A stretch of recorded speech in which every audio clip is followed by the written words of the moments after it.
शेतकऱ्यांना पीक विक्रीचे नियोजन करता न आल्याने कायम अडचणीत. कृषी ज्ञानेश्वर बोडके यांचे प्रतिपादन.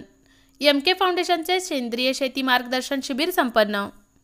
शेतकऱ्यांचा माल कमी भावात घेऊन जास्त भावाने विकणाऱ्या व्यापारी मात्र आज मालामाल होताना दिसत आहे आणि शेतकरी मात्र दिवसेंदिवस कंगाल होत आहे.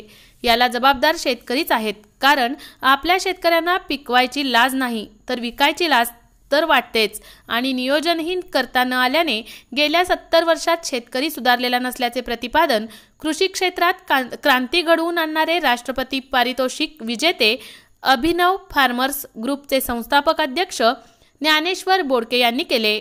एमके फाउंडेशनचे संस्थापक अध्यक्ष तथा सागर सिमेंटचे मुख्य व्यवस्थापक महादेव कोगनुरे व मित्र परिवाराच्या वतीने आज मंगळवार रोजी सोलापुरातील निर्मिती लॉन्स विजापूर रोड येथे सेंद्रिय व जैविक शेतीविषयक शेतकरी मार्गदर्शन शिबिर आयोजित करण्यात आले होते. यावेळी शेतकऱ्यांना मार्गदर्शन करताना ज्ञानेश्वर बोडके हे बोलत होते. यावेळी व्यासपीठावर एमके फाउंडेशनचे संस्थापक अध्यक्ष महादेव कोगनुरे, महादेव पाटील यांच्यासह आदींची उपस्थिती होती. यावेळी नीलकंठ पाटील, बाजीराव बुळगुंडे, सोमनिंग विरदे, नीलकंठ विंचुरे, नागेंद्र कोगनुरे यांच्यासह अक्कलकोट, दक्षिण सोलापूर, उत्तर सोलापूर व शहरातील महिला व पुरुष शेतकरी बांधव मोठ्या संख्येने उपस्थित होते. तसेच काही शेतकऱ्यांनी श्री कोगनुरे यांनी राजकारणात उतरण्याचीही विनंतीपर भाषणही केले. शेती दुसऱ्यासाठी करू नका. कोणतरी श्रीमंत होईल, कोणतरी गरीब होईल, मला तुम्हाला काय त्याच्याशी घेणं देणं नाही. तुमची माझी जबाबदारी काय आहे हे डोक्यात ठेवा. 140 कोटी लोकांना अन्न खायला घालण्याची जबाबदारी तुमच्या माझ्यावर आहे. इतकं सुंदर काम आपल्याला सगळ्या सिस्टममधून करायचं आणि याच्यासाठी ज्या काही अडचणी येतील, आत्ता जे समाजसेवा रूपाने हे एमके फाउंडेशनचे महादेवजी काम करतात, ही खऱ्या अर्थाने त्याच्यासाठी तुमच्या पाठीमागे उभी असणार आहे. कारण माझा या परिसरातला प्रत्येक शेतकरी महिला ही सुखी आणि समृद्ध झाली पाहिजे, त्याच्यासाठीच हे सगळं. त्यांनी सांगितलं आता मला राजकारण काही करायचंच नाही. लोक म्हणतात म्हणून त्याचा विचार करतील ते, पण आधी लोकांसाठी विचार चालू आहे की माझ्या परिसरातील. त्याच्यामुळं त्या पद्धतीचं काम आपल्याला सगळ्यांना करण्यासाठी यांची मदत तर होणारच आहे, पण काम आपल्यालाच करावं लागणार आहे. तर ते काम काय आहे त्याच्याबद्दल आपण सगळेजण चर्चा करू. आर्थिक जनतेला जर कोणी जगवलं असेल तर ते शेतकऱ्यांनी जगवलं. तुम्हाला मला काही वेगळं सांगायची गरज नाही. 20-20 तास तुम्ही महिला राबत होत्या उन्हात आणत आणि शहरातल्या सगळ्या लोकांना खायला घालत होत्या. समजा डॉक्टरांचं काम लोक म्हणतात खूप जोरात आहे, नर्सेसचं काम खूप मोठं जोरात आहे, शेतकऱ्याच्या कामाबद्दल काही कोणी बोलत नाही. मग मला मग गोळी घे म्हणजे पहिला शेतकरी मग डॉक्टर हे डोक्यात असू द्या. डॉक्टरांवर चाललं नाही कोरोना काळ, असा का शेतकऱ्यांवर चालला हे डोक्यात असू द्या. सगळे तुमची ताकद अमाप मोठी. देशाचे पंतप्रधान असतील, महाराष्ट्र राज्याचे पावणे विकतो म्हणजे 80 रुपये किलोने, बरोबर ना. मग हातगाडीवाल्यापेक्षा मी जरा बरा दिसतोय ना त्याच्यात. मग मीच गेलो विकायला तर मला 80 रुपये नाही मिळणार का? विकायची लाज वाटते आपल्याला, पिकवायची लाज नाही वाटत, रासायनिक खतं वापरायची लाज नाही वाटत आणि विकायची लाज वाटते. किती गाण्याचे माणसं आहोत आपण. आहे बंगला आहे, 1-2 एकरची शेती करतो छोटे शेतकरी. 100% 5-10 लाख रुपये बँकेत आहेत. 25 वर्ष झालं. मुलांना इंजिनिअरिंग पर्यंत शिक्षण दिले एवढे पैसे आहेत. प्रत्येकाचं कुटुंब दर 2 महिन्याने कुठल्या तरी टुरिझमला जातो, मुक्काम करतो आणि येतो. इतकं सुखाने कुटुंब जगतो 1 एकरच्या शेतीवरती. आणि इकडे 25 एकरचा बागायतदार 4 बँकांना बुडवतो, पतसंस्थांना बघतो. येड्या किती दिवस चालणार या सगळ्या सिस्टम? कसली कर्जमाफी, कसली व्याज माफी, हे सगळं डोक्यातलं काढून टाका. जी कर्जमाफी देणारे ती माणसं आहेत ना, त्यांना खायचं बंद करा ना 2 महिने, आपोआप कर्जमाफी देतील. खायचं तुमच्या हातात आहे. जरांगेंना सगळ्यांनी सांगितलं होतं उपोषण नका करू, 2 महिने शेतकऱ्यांना थांबवा आपल्या शेतात. बघा मागदल बिंडल त्याचं काय पॅटीज बनवून सोन्याच्या बिस्किटापासून हार्डवेअर सॉफ्टवेअर लई ह्याला काय येडेपण आहे. नको तिथं वेळ देतो आपण सगळे. 100% शेतकऱ्याशिवाय तुमच्या माझ्याशिवाय जगातली माणसं जगणार नाही. आणि ते आपण पिकवतो का नाही?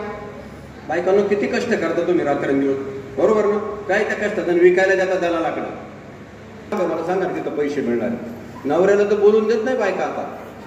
पूर्वी पुरुष प्रधान होतं, या 4-5 वर्षात बाई बोलून देत नाही अजिबात. हे नवरा कटाळून जाते घरातून निघून.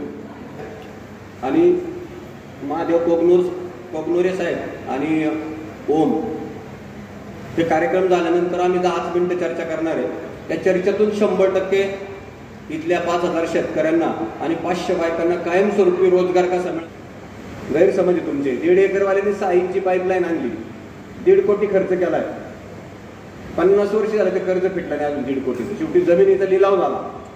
कशाला एवढी पाईपलाईन आणली येड्या? तुला अक्कल नाही शेती कशी करायची. ज्याला अक्कल आहे त्यानेच खर्च करा, ज्याला अक्कल नाही त्याने खर्चही करू नका. नाही खर्च करतोय त्या बँका बुडून टाकल्या, सरकारच्या मागे रोज लागले, तर पुढाऱ्यांना पण फिरून देणं, बिचाऱ्यांनी काय काय करावं आता तसा काय सिस्टममध्ये. म्हणून आपल्याला बदलता येईल का तो विचार करा. आपण नवरा बायकोनी दोघांनी काम करायचं शेतामध्ये, नवऱ्याने शेतीत काम करायचं आणि बायकोनी भाजीपाला, धान्य, दूध आणि फळाचं विक्रीचं काम करायचं. 5 दिवस शेत आहे. त्याच्यासाठी महादेवजी तुम्ही आणि तुमचा सुशिक्षित समाज आपल्याला समोर लागणार आहे. काही चांगली माणसं लागणार आहे. एक सुंदर पॅक हाऊस करायचं.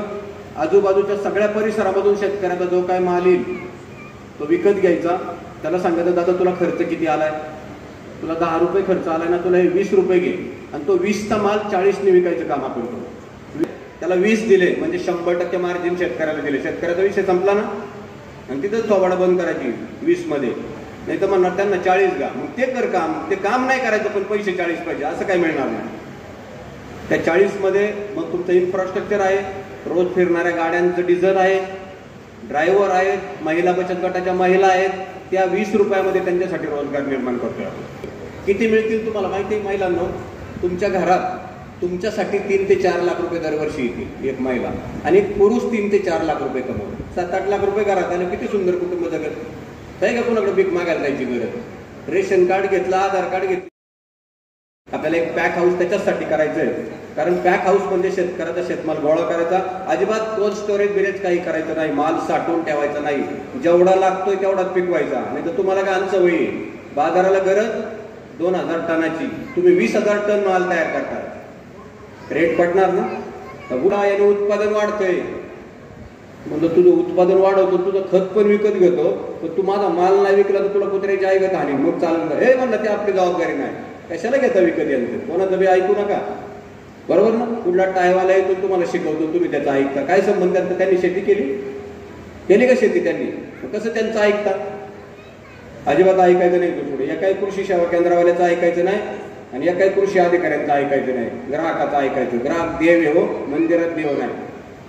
दर आठवड्याला तुम्हाला पैसे देणार आहे, भाजीचे पैसे देणार, धान्याचे पैसे देणार, दुधाचे पैसे देणार आणि फळांचे पैसे देणार ना पैसे.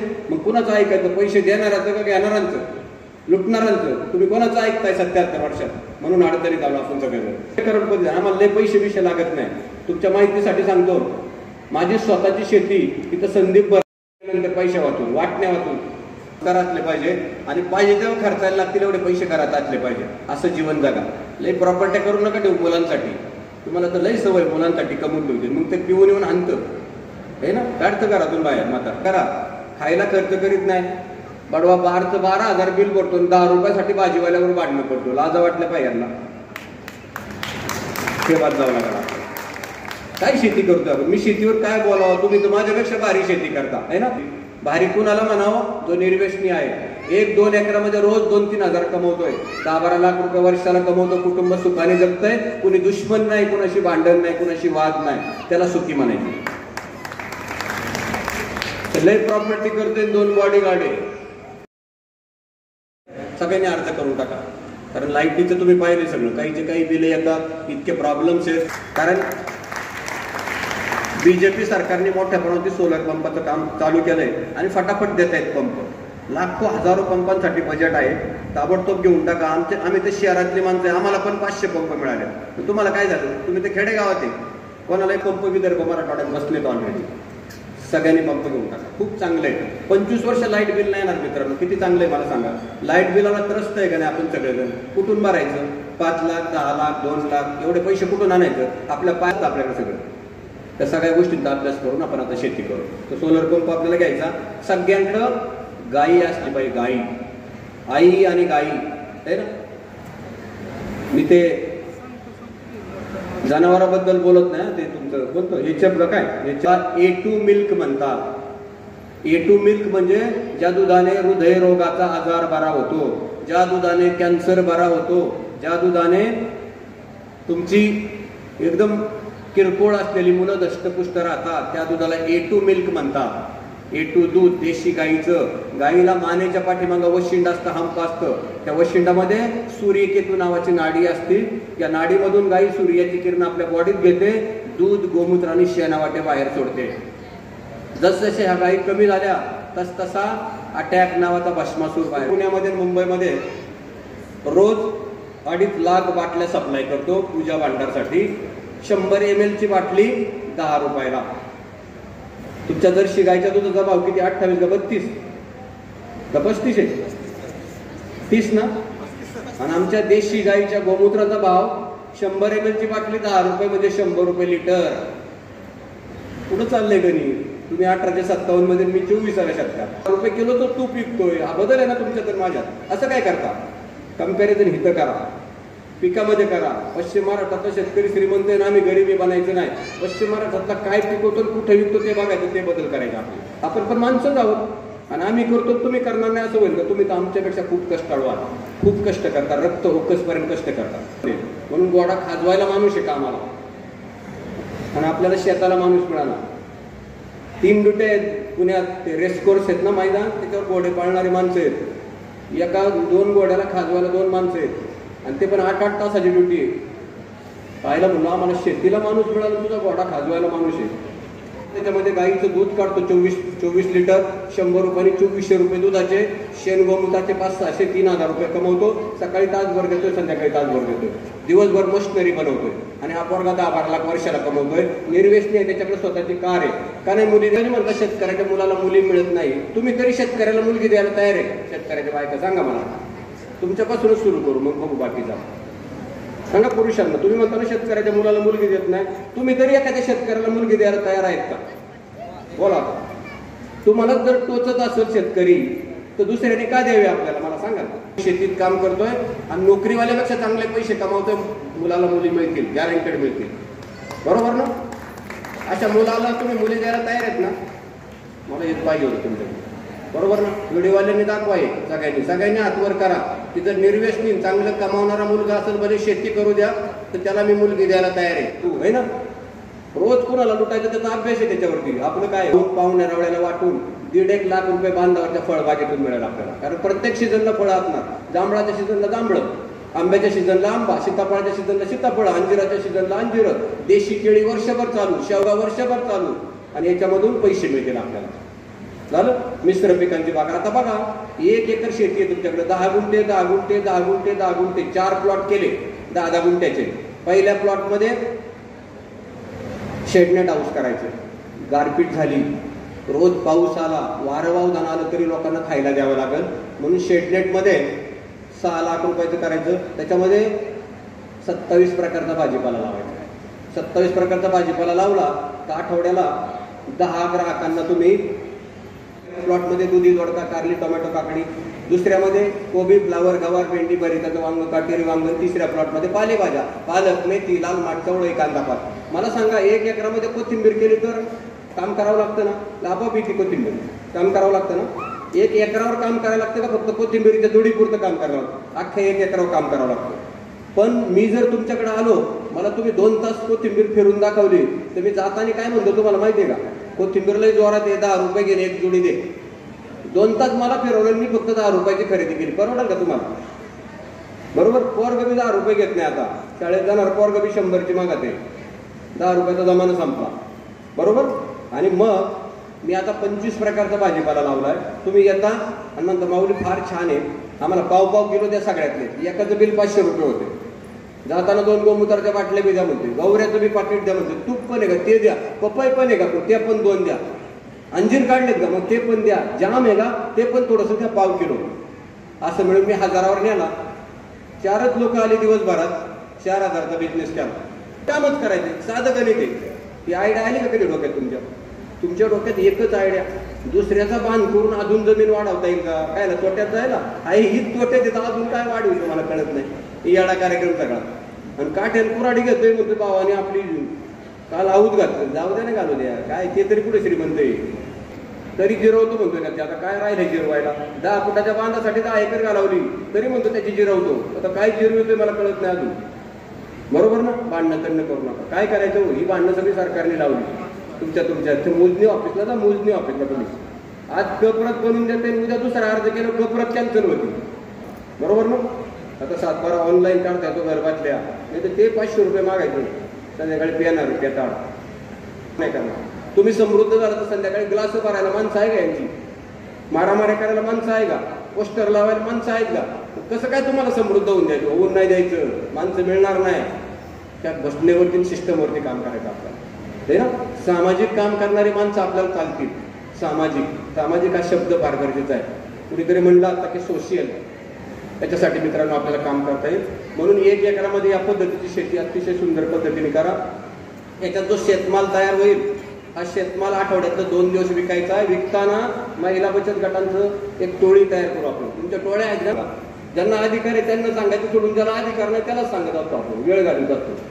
बरं, ज्याला अधिकार आहे त्याला वेळ नाही तुमच्याकडे बघायला, कसा काय शेती थोडेसे बदल करता येईल का विचार करू. तुम्ही आत्मनिर्भर झाले पाहिजे. म्हणून 1 एकरची शेती या पद्धतीने करा, खूप छान पद्धतीने. आपण आता बघा, रोज गायी गोठ्यात असतील आणि दिवसभर गायी मुक्त संचार गोठ्यात फिरतील. मोकळ्या तिथं झाडं लावा, लिंबाची झाडं लावा, काय तुम्हाला मोठी जांभळाची झाडं लावा, मोठी झाडाच्या झाडाखाली गायी दिवसभर सोडायच्या.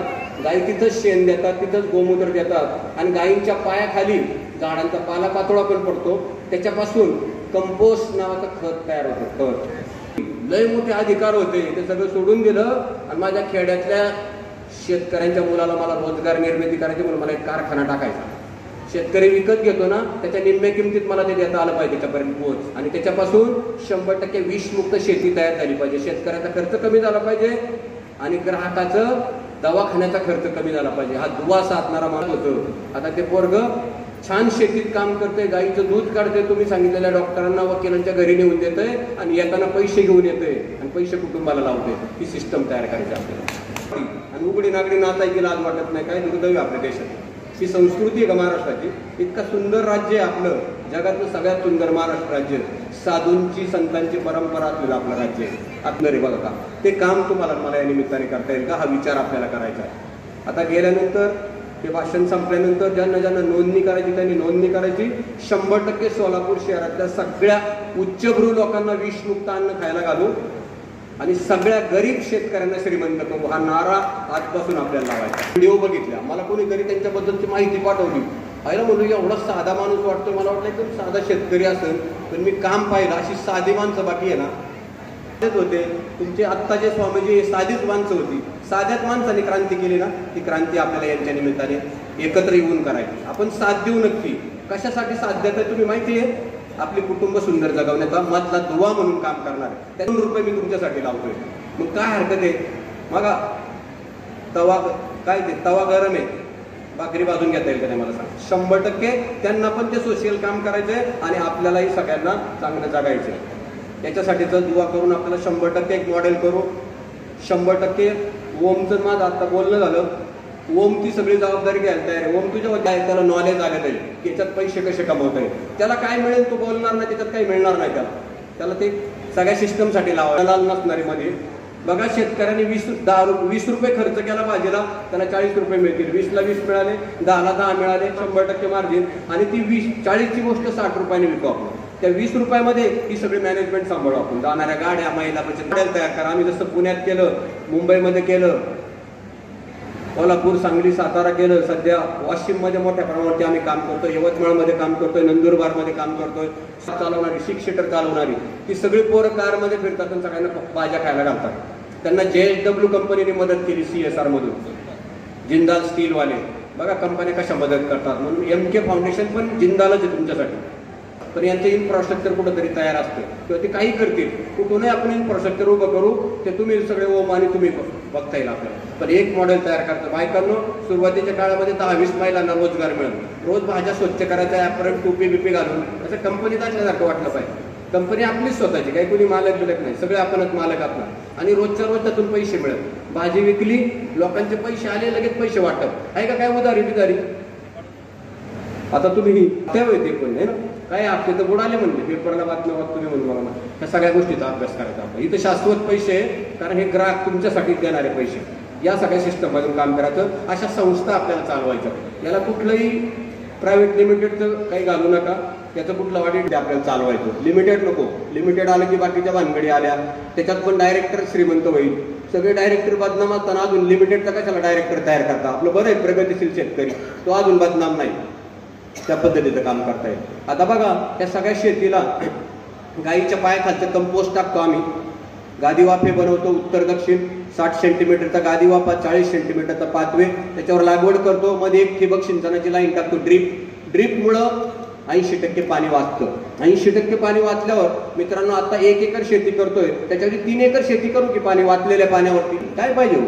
हॉटेलपेक्षा आणि इंडस्ट्रीपेक्षा जास्त पैसे, शिवाय बिना टॅक्सची रक्कम. ॲग्रिकल्चर इन्कमला इन्कम टॅक्स नाही, सगळं सरकारने दिलंय, आपल्याला घेता येत नाही. फक्त आपण इकडे वाढायला जातो, तिकडे वाढायला जातो, काही वाढायची गरज नाही. तर या पद्धतीने भाजीपाला, धान्य, दूध आणि फळं याचं सगळ्याचं एकत्रितपणे मॉडेल तयार करू.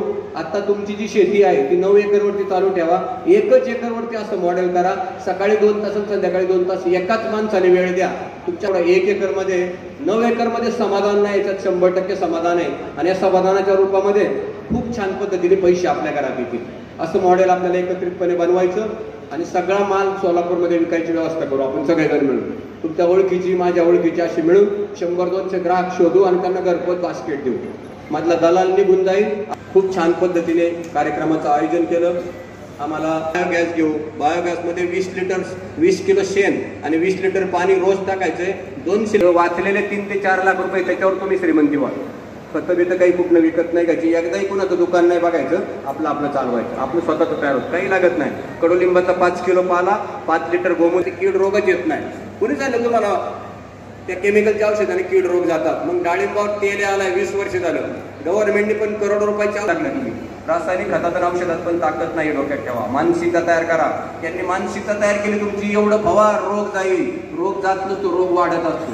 मग 77 वर्ष बायकांनो, ऑर्गॅनिक भाजी पिकवली तरच मी स्वयंपाक बनविले, तो उपाशी मारेन म्हणायला सुरू करा. तेव्हा ती जागेवर येतील पुरुष मंडळी. यांना लय खाज आहे. औषधं खतं विकत आणतो, मंगळसूत्र घाण ठेवतो बाडवाना, औषधं विकत नेतो. काय झालंय? सोडवलं मंगळसूत्र, कधी शेवटी मोडलं ते, पण सोडवता नाही आला आपल्याला. त्या पद्धती बंद करा. एवढंच मला तुम्हाला या निमित्ताने सांगायचंय. खूप छान मॉडेल आपण तयार करू आणि लोकांना चांगलं खायला घालू. आम्ही तुमच्या सोबत असणारे, अभिनव फार्मर्स क्लब असणारे, अभ्युदय बायोटेक असणारे, भारत सरकारचं आयुष मंत्रालय असणारे. आता जसं तुम्ही किचन गार्डन मध्ये भाजीपाला लावता, तसं भारत सरकारचं म्हणणं आहे की हर्बल गार्डन तयार करा. औषध एक काम करा, हळद असते ना, ओली हळद, पांढरी पिवळी काळी जी मिळेल ती हळद खिसायची. रात्री झोपताना 1 पेलाभर पाणी उकळायला ठेवायचं, थोडासा तुकडा खिसायचा, टाकायचा, उकळायचा, थंड करायचा आणि रात्री प्यायचं. सगळे आजार गायब होते. सुरू करा घरी सगळ्यांना. 50 रुपये 25 रुपये पाव किलोने हळद मिळते, ओली हळद. कुंड्यांमध्ये घरी लावा हळद.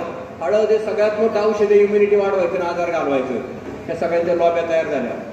आणि शक्य आहे त्यांनी सकाळी उठल्या अनुष्यापोटी देशी गाईचं गोमूत्र प्यायला सुरू करा. कॅन्सर नाही व्हावा, काळजी घ्यावी लागेल आपल्याला. चहा पिता का नाही दुधाचा, तो बंद करा. त्याच्याऐवजी बेसिल, स्टिविया आणि लिंबू एकत्र उकळा आणि काढे प्या. त्यातलाच आजार येत नाही, ऍसिडिटी पण होणार नाही. जुरळ मुंग्या होतात ना बायकांनो घरात, तुम्ही काय वापरता? चमत्कार पावडर आहे ना, चमत्कार पावडरने कॅन्सर होतोय घरात. त्याच्याऐवजी हळद टाका. पावडर 2200 रुपये किलो आहे आणि हळद 150 रुपये किलो आहे. हळद पावडर टाका, लगेच जुरळ मुंग्या जातात. माहिती आहे का नाही तुम्हाला? सासू सासऱ्याचं ऐकलं नाही, ते येडे आहे ना. ह्या लय शहाण्या शिकलेल्या, अडचणीत आणली यंत्रणा सगळ्यांनी. हळद करा, कपाट भरल्यात गोळ्याने औषधाने. जुलाब थांबायच्या पण गोळ्या आणि व्हायच्या पण गोळ्या. म्हणलं व्हायच्या कशाला? म्हणलं पोट जाम झाल्यावर काही बी खातोय, फुकाट लागण्यात गेल्यावर पोट जाम होतं, ते हलकं करण्यासाठी वाढवा गोळी खातो परत. आणि लय वाढलं की परत गोळी खातो बंद व्हावं म्हणून. काय सिस्टम झाली माणसाची बघा. काही दिवसांनी ज्वारीच्या भाकरीची गोळी खावी लागेल यांना, आपण नाही पिकवलं तर. गौरीचा एवढा तुकडा, गौरी माहिती ना, शेण्या, एक एवढा तुकडा, त्याच्यावर तांदूळाचे दाणे टाका, एक कापराची वडी ठेवा, पेटवा आणि 4-5 रूम मध्ये फिरवा. 5-5 मिनिटं, रात्रभर मच्छर येत नाही आणि मरणार पण नाही घरात कुणी अटॅकने. कारण गाईच्या शेणात त्या गौरीत 23% ऑक्सिजन आहे. माणसाला जगायला 19% ऑक्सिजन लागतो. त्याच्यापेक्षा जास्त असल्यामुळे उंची ऑक्सिजन लेवल हाय लेवल होती. रूम मध्ये रात्रभर कुणाला काही आजार येत नाही काय नाही. या छोट्या छोट्या गोष्टीपासून आपल्याला थांबावं लागत. छोट्या छोट्या गोष्टीपासून खूप काही शिकावं लागत. हे करा. सगळं विकत नका घेऊ जाहिराती बघून. जाहिरातवाले आमच्याकडून विकत घेतात. तेल खाता का नाही? तेल कशाचं खाता? सफोलांचा हरा तेल आहे का? ते 133 रुपयाला 1 लिटर मिळते. बस 105 रुपये ना होलसेलचा. 2.5 किलो शेंगदाणे लागतात बाहेरनं एका लिटर तेलाला, 250-300 रुपये खर्च, 30 रुपये तुमचा प्रोसेसिंगचा खर्च, 300-350 रुपयाला तेल मिळालं पाहिजे. 133 रुपयाला मिळते. तेल आहे का नक्की? मारीता मिटक्या मारीत खाता, बरोबर ना? तेल बंद करा, घरात वापरूच नका. बोगस काहीतरी वापरण्यापेक्षा नाही तेलाचं खाल्लं चालेल ना. बदलावं लागेल तुम्हाला. शेंगदाण्याचं तेल घरी, तेलाचे घाणे घ्या. सोलापूरमध्ये तेल घाणे असेल पुन्हा तरी तुमच्यापैकी, तुम्हाला मी मदत करतो विकायला. 2-3 तेल घाणे टाका बायकांनी मस्त मध्ये. 70-80 हजारात तेल घाणा मिळतो लाकडाचा. आपले शेंगदाणे टाका, सूर्यफूल टाका, तीळ टाका, तेल करा, लोकांना विका. जे ते मिळतात. त्यामुळे काय कमवायची गरज आहे? 50 मिनिटं बोलायला लाख रुपये जातात. 2 वर्षाच्या तारखा बुकिंग आहे. ती 1 एकर करणारा शेती करणारा शेतकरी, अरे पैसे द्यायचे का? तिथं कशाला घालवलं? सायराटला तो काय तो परश्या बघायला, मी काय परश्या वाटत नाही पाहिजे, त्याच्यापेक्षा जरा बरा तरी असेल ना. असं काय शिका बघा बा, उपयोग तर काय नाही, पण बघा शिकून जमलं तर. कारण शिक्षण संस्था पण मोठ्या झाल्या पाहिजे, त्याही चालवायच्यात आपल्याला बघा. नको त्या गोष्टी चालवायच्यात फक्त सगळे. असा काय सिस्टम आहे तो विचार तुम्हाला मला करावा. सगळ्या मुलींनी पण काही लई शिक्षण नका घेऊ, शेती करा. खूप पैसे, आनंदात दिवस जातो, निसर्गाच्या सानिध्यात राहायला मिळतोय. इतकं सुंदर आहे.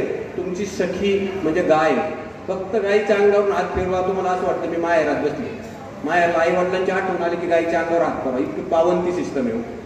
काय झालं, तुम्ही ते डुकरं पाळायला लागलेत आणि मग अडचणी निर्माण झाल्या. तसा काही सिस्टम आहे, त्याला काही कळतच नाही. काय ते म्हणते बघा नाही, ते बघत नाही. त्याला बघायला काय, ते मशीन आहे, बटन दाबलं तरच बघत. तुम्ही नाही बटन दाबल्यावरती. आणि ही आई आणि काऊमध्ये नाही फरक आहे ना सगळा मोठा. हे सगळे बदल तुम्हाला आम्हाला स्वीकारावे लागतील. मित्रांनो, हे थोडेसे बदल करा, छोट्या छोट्या पद्धतीने करा. आपली जेवढी कॅपॅसिटी आहे खर्च करायची, 50,000, 10,000, 20,000 आपण फुटणार आहे. आणि चांगल्या गोष्टीत पैसे गुंतवा, वाईट गोष्टीत गुंतू नका. तसा काय सिस्टम मध्ये. बायकांना सोन्याचा मोह करू नका. सोनं बिनं लई नका खरेदी करू, काही उपयोग नाही त्याचा. मोडायला गेल्यावर लगेच निम्मी किंमत कमी होती. त्याला आपलं काय कधी वाढलंच नाही सोन्यातले पैसे, बरोबर ना? त्याच्याऐवजी शेतीत पैसे गुंतवा. नवऱ्याला द्या पैसे. गाई घेतो नाही, 50,000 घे म्हणा, माझ्याकडे आहे. तर गाई घ्यायचं म्हटलं पहिली तुमची वाकडी तोंड आपल्याला काम करायला गेला, पुढे गेला तर काय म्हणता ना. मुक्त संचार गोट्यामध्ये 2 गुंठ्यात 1 गुंठ्यात मोकळ्या गायाला सोडते. ते शेणखत कसं काय जमा करणार? आणि मग तिथं साप चावत्यात, तिथं प्लास्टिक टाकलंय त्या दारुड्यांनी. पार्टी करायला गेलं झाडाखाली, तिथं प्लास्टिकच्या पिशव्या टाकल्या, चाकणा नेला होता त्याच्यात. त्याचा काय सिस्टम मध्ये काय टुका सूप बनवून दिलं तर नवरा दारू प्यायला पण जात नसते. दारू तर मी सगळे ब्रँड लोकांना विचारलं, पिणार बाबा चौकशी सेम चव आहे म्हणला, वेगळे नाही काहीच. मग सूप शिकवलं तुम्हाला. तुमच्या घरी भाज्या शिल्लक राहिल्या, बरोबर? 2 वांगे राहिल्या, 2 गवारीच्या शेंगा राहिल्यात, एखादी मिरची राहिली, कारलं राहिलं अर्ध, शेवग्याच्या 2 शेंगा, बरोबर? त्याची काही भाजी होत नाही 5 लोकांना. एका वांग्याचं काय होणार? मग हे सगळं चिरायचं एकत्र, गरम पाण्यात उकळून घ्यायचं, म्हणजे शिजून घ्यायचं, मिक्सरमध्ये ढवळायचं, एक जीव करायचं आणि जिऱ्याची फोडणी देऊन 1 बाऊल जेवणाच्या आधी प्यायला द्या. 100% HB कधी कमी होणार नाही, हिमोग्लोबिन. सूप प्यायला शिका ना. घाण पिण्यापेक्षा ती सगळी कुणी काय काय टाकलं. मी एका इलेक्शनला होतो दारू वाटायला आणि संपली आणि लय खवळायला लागली लोक. म्हणलं माऊली काही काळजी करू नका, मी घेऊन येतो. हा गेला गडी 5-6 बाटल्या घेऊन आला. जाताना 25 बाटल्या नेल्या आणि येताना 5-6 घेऊन आला. म्हणलं कसं काय? अरे थोडी होती म्हणलं, ती वचकीन लग विकली म्हणला, पारली हाणली का नाही म्हणलं, पिली ना ती. आहे ना म्हणजे जरा चवीत फरक आहे बरोबर, हाणली बघाड्याने. याला पेताडे काही पेत्या तू लय अवघड येते घरी. समजा तुम्हाला जमली तर तुम्ही जिंकले, नाही तर लय आले गेले. माझ्या बरोबर तिथे ऍग्रिकल्चर ग्रॅज्युएट 12,000 जण आली. लय मोठी इंडस्ट्री, लय मोठी ती स्वप्न संपली सगळी. पायात घालायला चपला नाही आता. कसली तुमची स्वप्न? यांची स्वप्न कोटीची होती. कोटी बिटी मिळाली नाही, लुटून लोकांना. त्या सगळ्या सिस्टममधून बाहेर पडता येईल आपल्याला. हे सगळं डोक्यातलं काढून टाका, असं काय होत नसतं. 100% तुमचे पाय जमिनीवर पाहिजे. आम्ही किती कमवतोय माहिती आहे? सगळे मिळून 1.5 लाख शेतकरी, 1,050 कोटीचा टर्नओव्हर आहे. मोठमोठ्या कंपन्यांचा पण नाही तेवढा. एवढी कमाई करतोय का? आता डायरेक्ट विक्री करतोय मधला दलाल नाही. दलालाचं कमिशन पण आमच्याच घरात येतं. आमच्या घरात म्हणजे बचत गटाच्या बायकांकडे, तुमच्याकडे येतं. मला सांगा दलालांकडे केवढ्या कार आहेत? 2.5 कोटीच्या कार आहे दलालांकडे. आणि 25 एकरवाल्या बागायतदाराची सायकल पंक्चर काढायला पैसे नाही. काय भारी चाललं कृषी प्रधान देश, शेतकरी राजा म्हणलं छाती फाटसपर्यंत फुटू देऊ म्हणलं फुटन जरा नीट. आणि 1.5 महिना संपला, एकदा इलेक्शन संपली की राजा पुढे वडापाऊन क्वार्टर टेन्शननी. आपलं कामच नाही झालं. असं काही राहू मित्रांनो. बायकांना खूप छान पद्धतीने सूप नवऱ्याला द्या. दूध, चहापत्ती आणि साखर एकत्र येऊन चहा पिऊ नका. 100% पॉइझन येते. एक तर कोरा चहा प्या, लिंबूचा चहा प्या, गवती चहा प्या, अजून यांच्या औषधी वनस्पती त्याचे चहा प्या. पण तो चहा बदला दूध, चहापत्ती, साखर 100% विषय. पुरुषांना तुम्ही पण बंद करा. 10 वर्ष जास्त जगाल. तुम्हाला तर तल्फा लागल्या चहाच्या. काय येडा समाज कुठून आणलाय? इंग्रज कधी दुधाचा चहा पित नव्हते, इंग्रज काळा चहा पित होते, त्यांनी सवय लावली दुधाचा चहा प्यायला.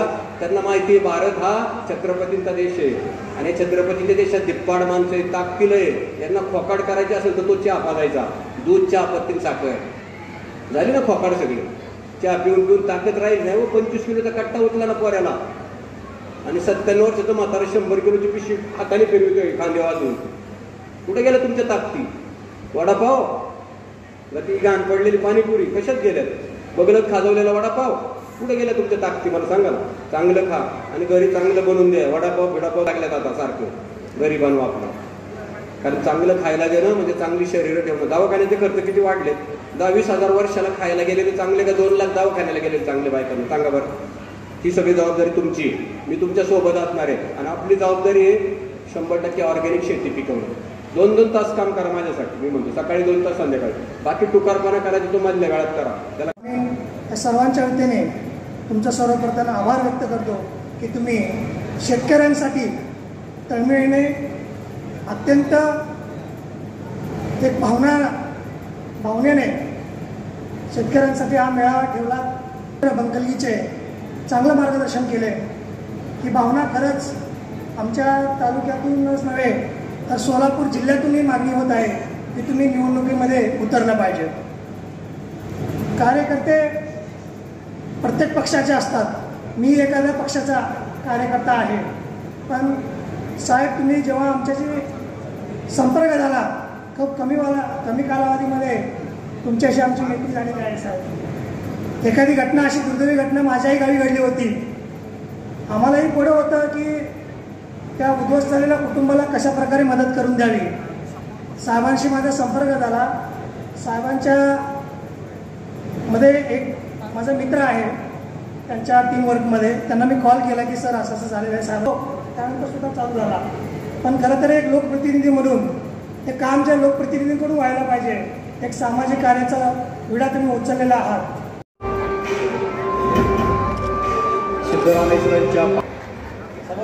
राष्ट्रपती विजेते पुरस्कार माननीय ज्ञानेश्वर बोडके सर आवर्जून या सगळ्यांपर्यंत पोहोचलेले विषय आहेत. सगळ्याच गोष्टी मी सांगावं असं काहीच नाही. तरी पण शेतकरी मेळावा म्हणून शेतकऱ्यांसाठी जे त्यांनी या ठिकाणी नियोजन केलं, हे काम ज्यांना करायला हवं होतं. आज आम्ही पाहतोय आमच्या सगळ्या ग्रामीण भागामध्ये रोज एक शाखा उद्घाटन होतोय. आम्ही म्हणतो समाजकारण करत करत राजकारणात जायलाच पाहिजे, कारण ते गरजेचं आहे. आपलं ताकद खरंच कमी पडत असतो ते राजकारणाचा खुर्चीनं. ते आपल्या सगळ्या इथं जमलेल्या शेतकऱ्यांना माहिती आहे.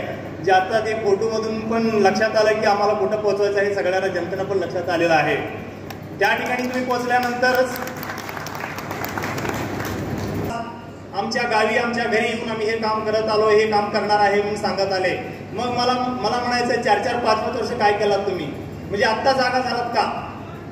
ज्यावेळी लोकसभा किंवा विधानसभा इलेक्शन लागतील किंवा त्याचं आचारसंहिता लागू व्हायच्या काही दिवस पूर्वीमध्येच नाही तर अक्कलकोट तालुका, दक्षिण सोलापूर शहरी भागामध्ये ज्या ज्या ठिकाणी पाण्याचा प्रश्न आहे, या परिस्थितीमध्ये वन्यजीवापासून मानवापर्यंत सगळ्यांना पाण्याचा इतका प्रसंग भेडसावतोय.